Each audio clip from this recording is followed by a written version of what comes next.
The Trial of the Chicago 7. So this is a new movie available on Netflix now. My understanding is that at one time it was slated for a regular theatrical release, but COVID has messed all that up. So instead of a regular wide theatrical release, it was given a limited theatrical release. I think the purpose of giving it a limited theatrical release is just so it would be eligible for awards. And it certainly is a movie that, as the kids say now, is Oscar bait. I mean, it's something that could win a lot of awards. So I believe that was the reason why it got somewhat of a limited theatrical release. But because of the situation with movie theaters now and COVID, it's been released onto Netflix, which is where I saw it. I just watched a copy of this off of Netflix. So I've actually got a lot to say about this movie. I've been interested in this historical event, the trial of the Chicago 7, since I was in high school. And I can probably ramble on for a long time talking about all the things the movie got right and all the things that the movie got wrong, and I might. But I thought maybe I'd try and give a synopsis, just give a quick summary of what I thought, so that if you're not interested in hearing me ramble, you can turn off the review. Sorry, I dropped my notes. So, I've got concerns that a lot of the historical events are misrepresented here. Sorkin changed things around a lot. But I guess this gets back to the age-old question of how much does historical accuracy matter? In other words, are you watching this movie for a historical education, or are you watching it purely for entertainment value? If you're watching it, assuming you're watching it purely for entertainment value, I think this largely works as entertainment. Sorkin is extremely talented as a screenwriter, as I think everybody knows. In my opinion, some of Sorkin's stuff can get a little bit cheesy, a little bit corny. And I would count maybe examples of like The Newsroom, or Studio 60 on Sunset Strip. What was the name of his SNL type drama? Those two in particular I found, and I think a lot of people found, a little bit cheesy and corny, and you're kind of rolling your eyes at some of the dialogue. But here's the thing. He never really gets boring. I think even at his worst, and The Newsroom got a little bit, The Newsroom could get pretty awful. But I kept watching The Newsroom. Because even though it was getting cheesy and you're like, oh, I can't believe he's doing this, it's still entertaining. The dialogue is quippy. The pace kind of keeps you hooked. And so it was with the trial of the Chicago 7. There were some instances where I thought, okay, this is a little bit cheesy. But it works. Sorkin does what he does, and it makes for great drama. But yes, a lot of the history was rearranged, and some of the ways that it was rearranged makes me uncomfortable, or in some cases I think there were dramatic opportunities that were lost because the real history was actually more dramatic than what Sorkin portrayed. Okay, that's a short review. I'm gonna dive into it now and roll up my sleeves and try and get into this thing in detail. Right. I've been watching a number of reviews of this movie before it came out on Netflix because, like I said, it's been a historical interest of mine for a long time, and all the YouTubers I've watched who reviewed it have been very complimentary to it. But I'm a bit concerned that a number of people are taking this as a historical documentary almost. It's interesting. I suppose this isn't really surprising. The number of people who are saying, well, I had no idea about any of this. And, in a way that's really not surprising because they don't teach this in schools, do they? I first encountered this when I was in high school. I was doing a report on the Black Panthers, which I was taking a class on African American studies in high school. It was an elective class, and we had to do our own report. And I said, can I do a report on the Black Panthers? And the teacher said, sure. And while I was researching the Black Panthers, of course, because Bobby Seale is part in this trial, it came up. And then in the following years, as I became a college student, I became more and more interested in radical protests and stuff like that, even though I did not live through any of this. But I do wonder, actually, I'm a little bit older now. I'm 42. I didn't live through the 60s. I was born 10 years after all this happened. But I wonder if just kind of being of age in the 90s, even though it was, in the 90s we considered the 60s as ancient history because anything that happens before you're born is ancient history. But it was still closer in time to the 60s than it is for the kids now. So I'm wondering if a lot of these young people on YouTube who I'm seeing reviewing this movie and they say, well, I knew absolutely nothing about it. That's because the distance in time is even greater now than it was when I was young. Because I think in the 90s it was still, baby boomer nostalgia. People were still talking a lot about the 60s. And in fact, in 1996, the Democrats had their convention in Chicago. And it was, it was big news for like a month. Because this was the first time the Democrats had their convention in Chicago since 1968. So all the news channels were running retrospectives of the last time the Democrats had a convention in Chicago. And that was really where I heard all about this for the first time. That was where I got my education on it. But if somebody was even younger than me, I can understand why they might not even have heard about this. And it's especially, as with everything they don't teach you in schools, you've really got to seek this stuff out, or you'll never hear about it in your government mandated textbook that you have in history class. Sorry, all of that was a long way of saying I'm sympathetic to the fact that a lot of people don't know anything about this. I happen to have been interested in this stuff for a number of years, and I've picked up some stuff during the course of being interested. That being said, I don't want to represent myself or misrepresent myself as being some sort of expert. I mean, I don't have a PhD in anything. I've not studied this exhaustively. It's stuff I've picked up bits and tidbits on over the years. So I may, during the course of this review, fall into the trap of assuming expert status on this, but if I do, please take me with a grain of salt, and by all means, if somebody notices I'm getting something wrong, let me know in the comments. But yeah, okay, so getting into it now. The interesting thing about the trial of the Chicago 8 or the trial of the Chicago 7 is we actually have the courtroom transcripts. And so a number of dramas have in years past just taken the words from the transcripts verbatim and used that as their script. So there have been a few movies I've reviewed on this channel, actually. The Chicago 10, which I believe was based largely on the transcripts. They also incorporated a lot of other material, but I think the courtroom scenes were based on the transcripts. And Conspiracy, the trial of the Chicago 8, which I've just recently rewatched and reviewed, which is also based on the transcripts. Now, Aaron Sorkin has chosen to go in a different direction for that, even though he has the transcripts available to him of what everyone actually said. He's rewritten everything. And at first I thought, no, you can't rewrite it. Every drama about the Chicago 8, or the Chicago 7, has always used the courtroom transcripts. You can't rewrite the dialogue. That's sacrilege. But then I thought about it a bit longer, and I thought, well, why not? I mean, for one thing, we already have the dramas that are based on the courtroom transcripts. I mean, if you want to see them, they're there. You can find them on YouTube, some of them. Conspiracy, the trial of the Chicago 8. There's a couple different copies of that floating around on YouTube.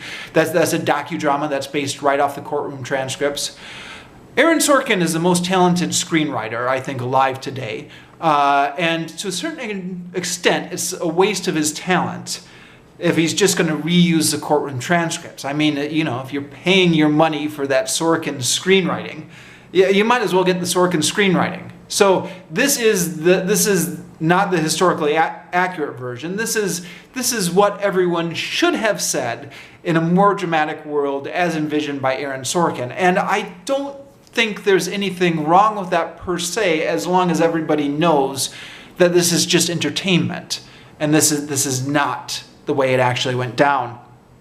I think Yeah, so I think one of the things Sorkin does is he's interested in creating dramatic characters that can play off each other and kind of broad stereotypes that are largely recognizable to the audience.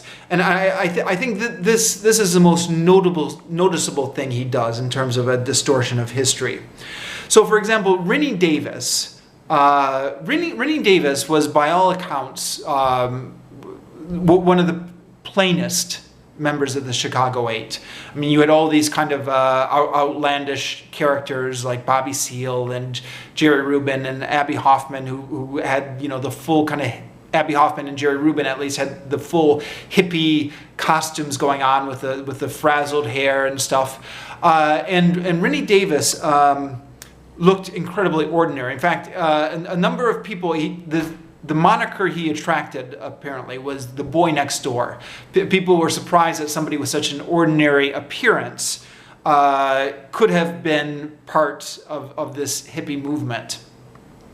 They said, well, he just looks like the boy next door. I think if you look at some of the photos of him, it does look like his hair was growing out a little bit during the trial of the Chicago 7. But certainly, like in the events leading up to the Chicago riots or the Chicago protests, photos of him there, he looks very conservative. He's got short hair. He's got on the glasses, and the glasses he had on in the movie looked a little bit too modern for me. The glasses you typically see him on having in the photos are those typical 1950s square glasses with the big frames on them and stuff like that. If you listen to speeches he gave, though, or see clips of him, he does not appear to be like this timid character that they portray him as in the Aaron Sorkin version. He did appear to be kind of a gifted orator and somewhat of a charismatic speaker. So I think kind of making him into this really kind of shy, nerdy type character is just Aaron Sorkin building a stereotype. But that being said, I think for Aaron Sorkin's dramatic purposes, it works. I mean, he kind of plays off as Tom Hayden's more nerdy sidekick, and it does what it needs to do in the drama. There's an incident, I guess I'm going to move into spoilers here, although this is getting into the history. There's an incident in history and kind of in the Aaron Sorkin movie where he's clubbed by the police, and that results in Tom Hayden overreacting both in real history and in the movie. What was interesting about the way they portrayed it in the Sorkin version, though, is in real life, there was an incident with the flagpole, much as was portrayed in the Aaron Sorkin movie, where a kid kind of goes up the flagpole to take down the American flag, and the police kind of come in and club everybody and arrest the kid. And then there's a moment where Renny Davis is trying to keep the peace, and he gets on the loudspeaker, and he says to the police, okay, the incident is dealt with, we've got a permit for this, we'd appreciate it if you just kind of keep your distance. He wasn't actually up there confronting the police, as they show in the Aaron Sorkin movie. He was over the microphone. But the police just did not react well to Renny Davis telling them what to do. So at that point, they started clubbing everyone towards the loudspeaker where Davis was, chanting, "Kill Davis." And so they're chanting this as they're clubbing. And then when they finally get to him, they beat him unconscious. In the Aaron Sorkin movie, you see him get cracked on the head once with a billy club and then just kind of holding his head and looking at the blood and stuff like that. But in actual reality, it was a lot bloodier and a lot more dramatic than what Aaron Sorkin showed. And I think that's actually going to be a running theme here through talking about this review, is that there were a lot of incidents that seemed to actually, that were actually more dramatic in reality. And sometimes you wonder why Aaron Sorkin went with the version he did when a more dramatic version was available to him. And it wasn't at night, like in Aaron Sorkin's version, this was at night, and I believe in real life this was in broad daylight. But then after that happened, there was a disagreement between Tom Hayden and David Dillinger, just as they did show in the Aaron Sorkin movie. And Tom Hayden did give the famous, "If blood is going to flow, let it flow all over the streets of Chicago," speech, much like they showed that in the movie. In the movie as well, Renny Davis is constantly keeping a list of the names of all the soldiers who died in the war. And I don't think actually in real life this was primarily Renny Davis who was doing this. There was an incident, and this is one of many incidents which didn't make it into the Aaron Sorkin movie, when on the day for the moratorium on the Vietnam War Day, which was a day that the Chicago 7 had hoped to get the trial to recess from so they could attend the protest, but Judge Julius Hoffman refused to give them the recess. David Dillinger was reading out a list of names on that day at the beginning of the court, and that resulted in a confrontation with the judge. What I think the list David Dillinger was reading out, he was reading out not only the names of the Americans, but also the names of the Vietnamese people who had been killed in the war that week. And I think that in the Aaron Sorkin version, they only read out the names of the Americans, and they read out all the people who'd been killed in the war since the trial started. And that whole thing about having it being at the end of the trial and being Tom Hayden who wrote it, that's not historical. That's just pure Aaron Sorkin drama. And again, I think it works in the drama. Tom Hayden is portrayed in this movie as being the good boy, or the guy who wants to take the trial seriously, and this sets him up for a confrontation with Abby Hoffman. This is broadly historical, in that Tom Hayden did want the trial to be taken more seriously and didn't appreciate what Abby Hoffman and Jerry Rubin were doing. I guess Aaron Sorkin, for the intent of just creating drama, or for the intent of making this crystal clear, has Tom Hayden showing more respect to the judge than was actually in the trial transcripts. For example, at the beginning of the trial, Tom Hayden gets the Judge Julius Hoffman mad right away by giving like the fish shake to the jury. And Judge Julius Hoffman says, "What, are you threatening the jury?" And he says, "No, this is just how I greet people." He wasn't quite as clean cut as the movie makes him out to be. He was a student radical, and he was in the student radical world, and he had longer, shaggier hair than portrayed in the movie. Not quite as extreme as Hoffman and Rubin, but not quite as short as they have it in the movie. And then in the movie, they make this big deal about how when the defendants aren't supposed to stand up for Judge Hoffman, Tom Hayden is the only one who does.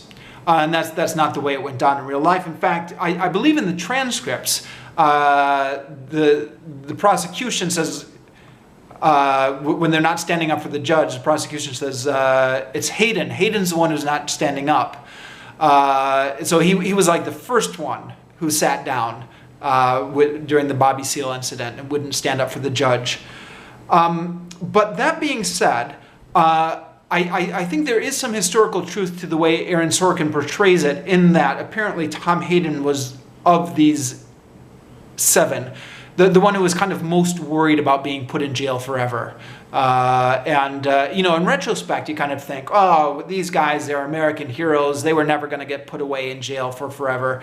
But Tom, that's in retrospect. I think at the time it was not so clear cut, especially given everything that was happening in the 60s and all the leaders that were getting killed or imprisoned.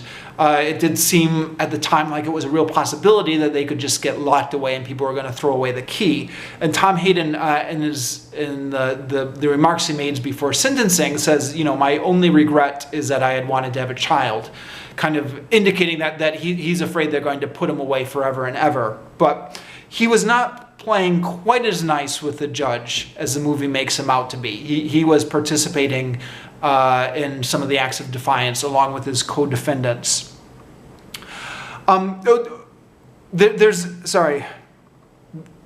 Yeah, I was just kind of thinking if I want to talk about this now or later, but I think I'll talk about it now. There's a book, A Panther is a Black Cat, which is an account of the Black Panther Party, which I've actually reviewed on this channel before, which kind of gives an interesting perspective into maybe what was going on in this trial from the Black Panthers' perspective. And in that book, they record an incident. This is at one of the 7 defendants are out free on bail. They're giving fundraisers and making speeches. And Bobby Seale is still locked up in jail. I guess this was because he had other counts against him. He was on an unrelated homicide charge in Connecticut. And the Black Panther, David Hillard, who was, I believe, leading the Black Panthers in the absence of Bobby Seale and Huey Newton, who were both locked up in jail at the time. The movie portrays it as Fred Hampton who was leading it, but I don't believe that's accurate. I believe that was David Hillard who was leading stuff. And so there's an incident recorded in that book where David Hillard gives Tom Hayden a rough time. He says, "Hey Tom, why aren't you in jail with Bobby Seale?" And Tom Hayden goes into a response about how the American court system is racist, and that's why Bobby Seale is in jail and the rest of them are in response. And Hillard said, no, that's not the question. I know the court system is racist, but why aren't you in jail? Like, why did you go and walk around freely instead of staying in jail with solidarity with Bobby? And then Tom Hayden goes into another explanation, and David Hillard gets so frustrated that he throws a glass at Tom Hayden, and then the Panthers stalk out. And so that's one of many details that they obviously didn't have time to include in the movie or didn't fit into Sorkin's narrative. But I thought that was an interesting insight maybe into some of the clashes. I got the impression from that book that the Panthers were more sympathetic to Jerry Rubin and Abby Hoffman than they were to the Tom Hayden side. Apparently, there was a divide on the defense table between the Jerry Rubin and Abby Hoffman way of conducting the defense and the Tom Hayden side. Even though the Panthers did not think that this trial was a joke, which Jerry Rubin and Abby Hoffman did. So I don't know exactly what happened there. Maybe Tom Hayden's personality just rubbed them the wrong way. In my review of that book, I cite that as something that appears to be a little bit of an inconsistency. And anyways, moving on. Speaking about Bobby Seale, since I brought that up, broadly speaking, what did happen in that movie is roughly historical. Although, again, Sorkin has changed all the dialogue. But Bobby Seale did want to represent himself, he did not want William Kunstler to represent him. His lawyer Charles Gary was in the hospital with gallbladder surgery. All that is true. Fred Hampton being in the court, though, and directing Bobby Seale and acting as Bobby Seale's legal counsel I don't think that's historical. It is true that Fred Hampton was one of the leading Black Panthers, and he was in Chicago where this trial was happening. But I don't think, certainly in none of the other material I've come across does it reference that Fred Hampton was at this trial. I think Fred Hampton was off doing other things, organizing, and he was busy organizing the Chicago chapter of the Black Panther Party. Now, as in the movie, Fred Hampton was assassinated by the Chicago police. And this is almost too big of a subject to talk about now, because this really deserves its whole other video. What happened to Fred Hampton is the classic, they never teach you about this in school type of history. I mean, it's something everybody ought to know about, and unfortunately very few people do know about that. And to that extent, I'm sort of glad Aaron Sorkin tried to shoehorn it into his movie, even though it really didn't belong there, because not enough people know about it, and more people should know about it. Although I guess there's a movie coming out next year, or maybe in a couple years, about Fred Hampton, called, what was it called? Jesus and the Black Messiah? No, Judas and the Black Messiah, or something like that. So maybe Fred Hampton's story is going to be more publicized in years to come. But at the moment, people don't know about this unless you spent kind of time in radical leftist circles or you've been reading radical leftist literature. Otherwise, it's just kind of left out of the mainstream American historical story. But as they do mention in the movie, Fred Hampton was assassinated by the Chicago police. They came into his apartment at night. They initially said that the Panthers had fired back at them, but then later there was a analysis of the ballistics, and they determined that all of the bullets had gone one way from the police into the Panthers' apartment, and I think there was like one bullet that the Panthers had fired the other way. In the movie, they make a point of saying, Bobby Seale makes a point of saying that Fred Hampton was shot in the shoulder so that he couldn't fire a gun. So any shots afterwards were kind of a pointless execution. That struck me as rather a superfluous detail, because from my understanding, the point is not that Fred Hampton was shot in the shoulder. The point was that Fred Hampton was shot in his bed while he was still sleeping, is my understanding of what the story is.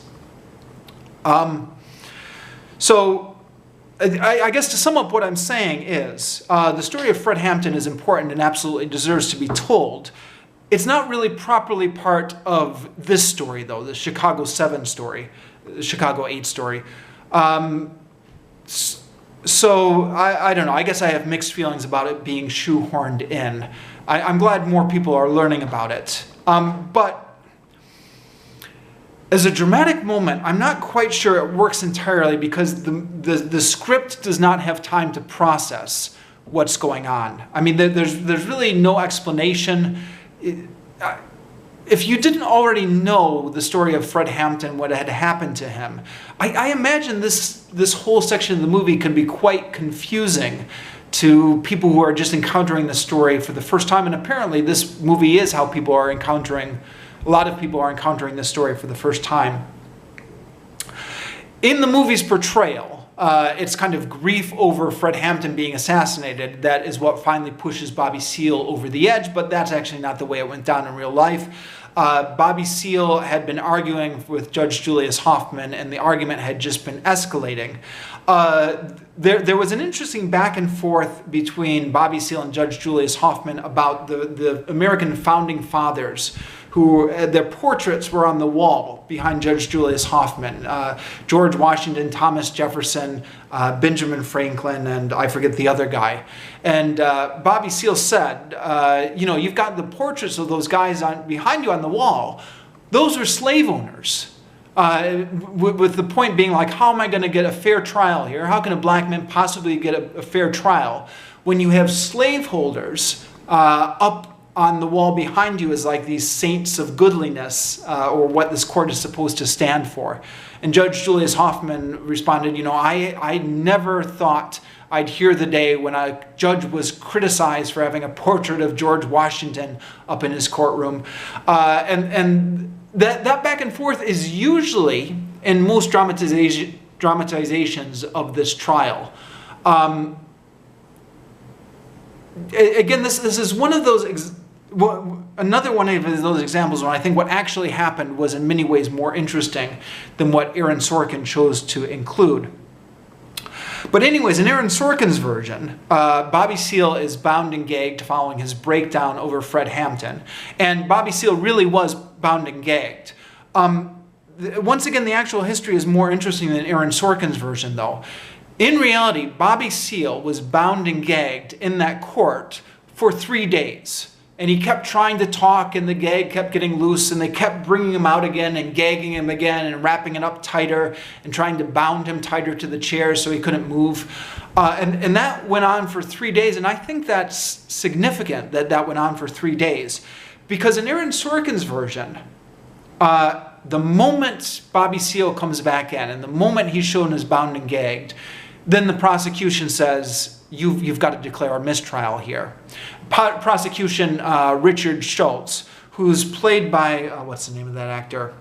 Joseph Gordon-Levitt, who in Aaron Sorkin's version is a much nicer version of the man than in real life. I believe in real life the man, Richard Schultz, did not have any conflicted conscience as it portrayed in the Aaron Sorkin version. Although interestingly enough, I believe in the trial transcripts, when Bobby Seale first came in and he was bound and gagged,